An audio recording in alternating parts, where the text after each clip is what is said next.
सन 2014 से वर्तमान समय 2024 में गुरुदेव भगवान हिसार जेल में बैठे हैं, तो पाठ कैसे व कहां करवाएं।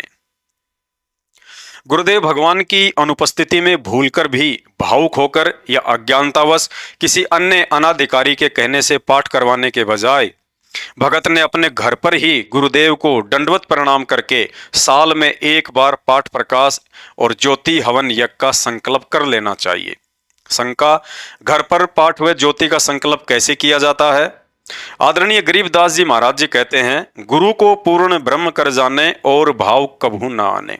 अर्थात अपने गुरुदेव को ही पूर्ण ब्रह्म परमेश्वर मानते हुए घर पर दरबार साहिब के आगे दंडवत प्रणाम करते हुए ये संकल्प करें कि हे परमपिता परमेश्वर सतगुरु रामपाल जी भगवान, दास आपके चरणों में निष्काम भाव से अपने आत्म कल्याण के लिए पाठ प्रकाश का संकल्प करता है।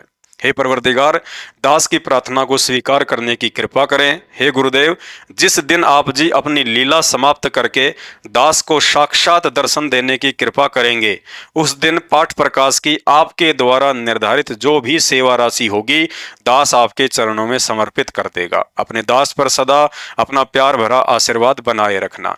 हे गुरु श्रेष्ठ, दास से भूलकर कोई त्रुटि हो जाए तो नादान समझकर क्षमा करना दाता। इस तरह से भाई बहन घर पर ही पाठ प्रकाश का संकल्प कर सकते हैं और कहते हैं, साधु भूखा भाव का, धन का भूखा नहीं, जो कोई धन का भूखा वो साधु भी नहीं। सेठों के सेठ, जगत सेठ पूज्य गुरुदेव सतगुरु रामपाल जी भगवान अपनी आत्माओं के भक्ति भाव के भूखे हैं, ना कि धन के। शंका, घर पर पाठ प्रकाश का संकल्प करते समय पाठ के पैसे निकाल कर रखने हैं या नहीं, रखने हैं तो कितने पैसे रखें। सन 2014 बरवाला कांड से पहले सतलोक आश्रम बरवाला में पूज्य गुरुदेव भगवान ने पाठ प्रकाश के 7,000 रुपये और 500 रुपये ज्योति हवन के निर्धारित कर रखे थे, लेकिन उनके जेल जाने के बाद अपने धार्मिक धंधे के लिए काल प्रेरणा से उनके कलयुगी परिवार ने 21,000 रुपये पाठ प्रकाश के और 2100 रुपये ज्योति हवन के रूप में भगत समाज से ठगना शुरू कर दिए। जबकि भक्ति विधान अनुसार ये लोग ना ही तो पाठ करने के अधिकारी हैं और ना ही संगत से दान लेने के अधिकारी हैं। समय आने पर गुरु आज्ञा और भक्ति विरुद्ध कर्म करने वाले दोनों ही लोगों को अपना कर्मफल भोगना पड़ेगा। इसके अलावा गुरुदेव भगवान के समक्ष जाकर आश्रम के लिए जमीन दान करना, संगत के आने जाने के लिए यातायात के साधन दान करना या भंडारे के लिए अनाज आदि भी दान करने की प्रार्थना की जाती है। प्रार्थना के बाद जैसा गुरुदेव आदेश दे वैसा ही करना होता है। गुरुदेव भगवान के जेल जाने के बाद भावनाओं में बहकर जिन भगत भाई बहनों ने गुरुदेव से आमने सामने मिलकर आज्ञा लिए बिना जो जमीन आदि दान की है, वह दान उनका निष्फल है, क्योंकि गुरुदेव कहते हैं, गुरु बिन दान पुण्य जो कर ही मिथ्या होए कभू न फल ही। अतः पूज्य गुरुदेव जी के हिसार जेल से बाहर आने तक आप जी भक्ति विधान अनुसार पाठ व ज्योति का संकल्प करके और घर पर रोजाना 5 यज्ञ करके अपने धर्म यज्ञ को पूर्ण कर सकते हैं। भाई और बहनों, 2014 बरवाला कांड के बाद गुरुदेव की अनुपस्थिति का यह समय भगत समाज की परीक्षा का समय है। और ध्यान रहे, परमेश्वर ने आत्मा को किसी भी कर्म को करने के लिए हमेशा स्वतंत्र छोड़ा हुआ है।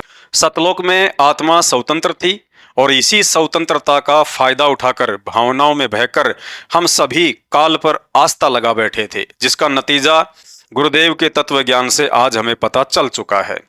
ठीक इसी तरह वर्षों तक तत्व ज्ञान देकर आज भी परमात्मा ने हमें स्वतंत्र छोड़ रखा है। अब हम जैसे भी भक्ति विरुद्ध कर्म या कुकर्म करेंगे तो भविष्य में परिणाम भी हम ही भोगेंगे। अतः गुरुदेव भगवान के भक्ति विधान अनुसार दान हमेशा सुपात्र को ही किया जाता है, कुपात्र को नहीं। और सुपात्र केवल सतगुरु रामपाल जी भगवान हैं। उनके अलावा यदि आप किसी भगत को दान करते हैं तो भविष्य में परिणाम भी भयंकर होंगे।